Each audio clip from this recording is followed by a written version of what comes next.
Hello, Bulldog Nation. I'm here in the Priceville High School Library with Coach Emily Logan from your Lady Bulldog Volleyball team. It's been a busy time since we talked last time. Wins over Gunnersville, Yes. West Point, Yes. West Morgan, Yes. Lee, Yes. and we lost to Austin. That's right. And then last night we beat Decatur Heritage and our first area win over Westminster, Yes. who followed us up to 5A, Sure did. but they got competitively advanced because of how well they've been in volleyball the last several years. Yes. And that was a 3-0 match, Yes. Straight sets. and they really weren't close. No, it's this week has been, well, since we last talked, it's just been, volleyball is so compact. The season is. We're one of the shortest seasons in high school athletics, besides, I think, wrestling, I think, is shorter than ours. But it's so much more compact. So, people have seen that we're 19-2, and they're like, "You've played 21 games already?" And I'm like, never really thought of that, but we have, with winning tournaments and such. So it's really added those. So it's been a busy 2 weeks, and busy 2 weeks for my players, but it just shows how hard they've been working. But yeah, we've had really good wins and really a really good loss that we learned from. So it's been compact, and it's just going to keep getting busier and busier and busier. Yeah, those tournaments, you've had 3 tournaments and you've won all 3, so that's 2 extra games in each one of those tournaments. Right. So that adds up really Yes. quick. Let's talk a little bit about that Austin match. You lost by, 6 points total? I Yes, think, sir. in 2 sets? Yes, That's to a top 10 7A school. That's impressive.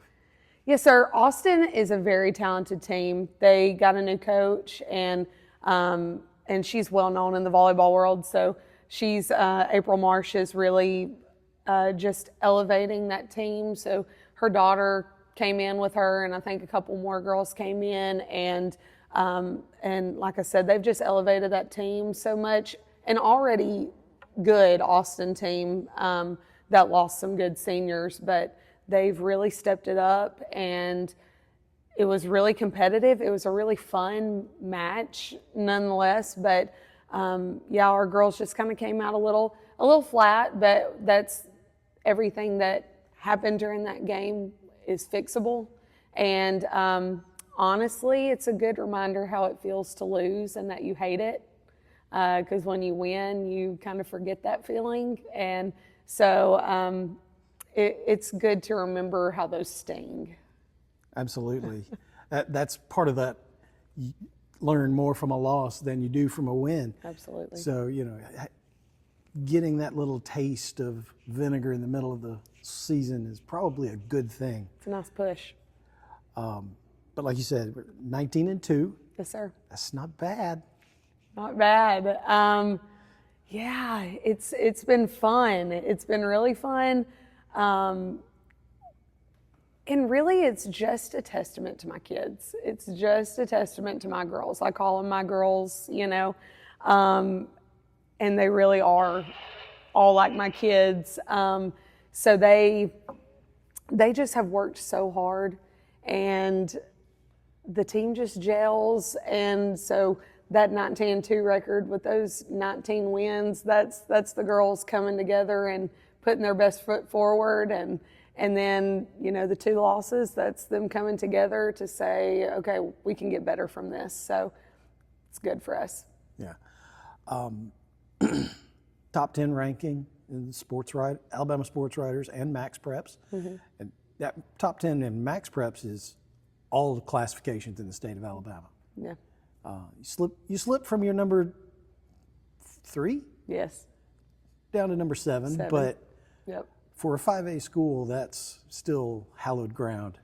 There's still 7A schools on top of us. So we're working. I've told the girls we want to make a name for ourselves, and I think they're doing just that.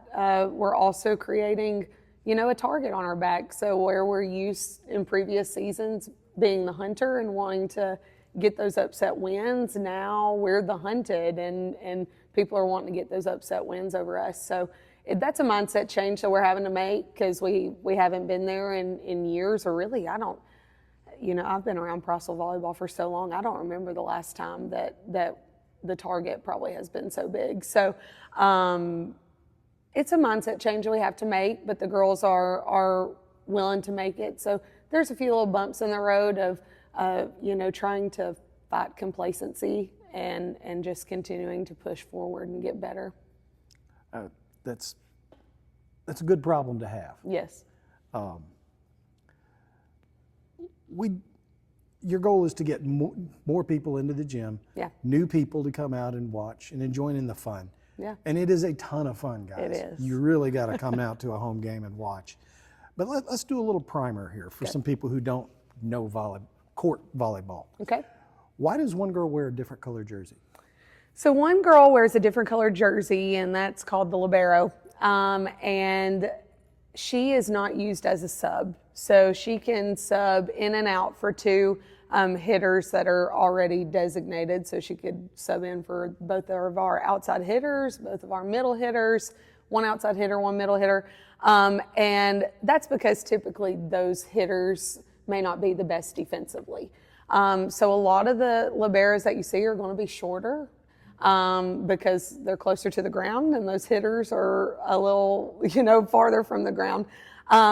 In our case, though, we have a pretty tall libero, and but she gets the job done. So she is back there to just defend the floor. She's not supposed to let that ball touch the floor if she can help it. So we have a really good one in Maddie Kennedy, and if you want to see a libero with the determination and the intensity and the fearlessness, Maddie Kennedy's the one. So she's really the quarterback on defense, and so she kind of runs it and does a really good job. She does a great job of communicating, telling people, I got it, you go over there, Yep. Pass it this way and everything. She does a really good job of doing that. Yes. And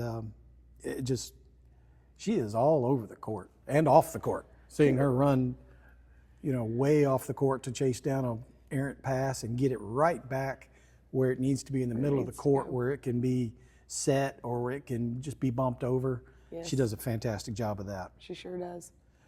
We'll talk about some more positions I like next it. time. Just try and get people out there. I love it.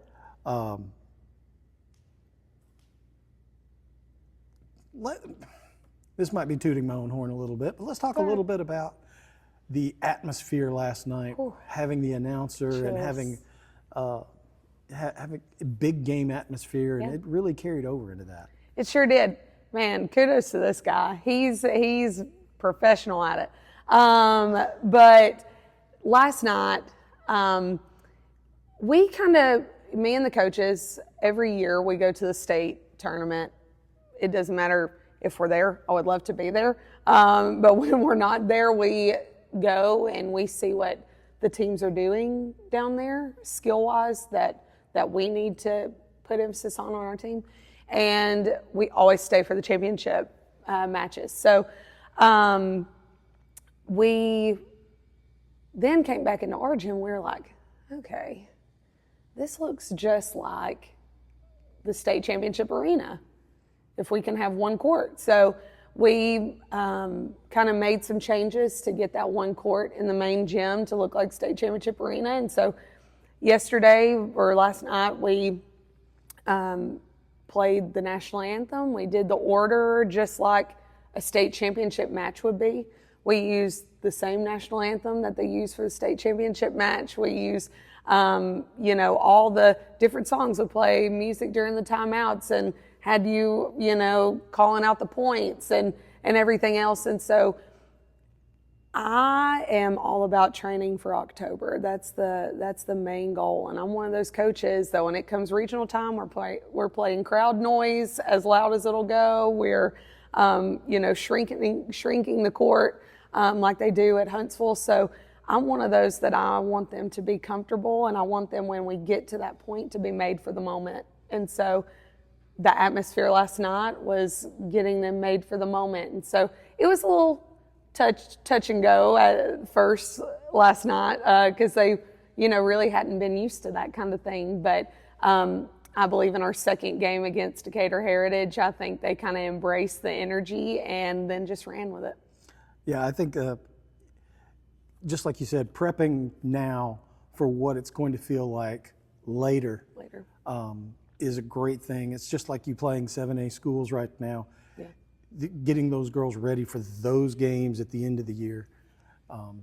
And you're just taking it another step by adding that atmosphere now. Yes. But it also makes that atmosphere in the gymnasium a ton of fun for the people who are watching. Absolutely. So come on out. Watch these girls, guys. They need your support, and it's a lot of fun. It's fast-paced. There's always something going on. Absolutely.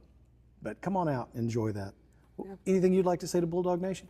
Yeah, I mean, piggybacking off that, this team is special. That is just one word that I can say. They are special in the sense that they gel so well.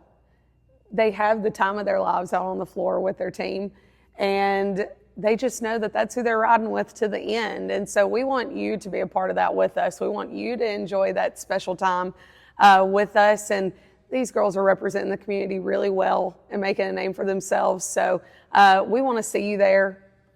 It is a lot of fun. So come on out. Absolutely.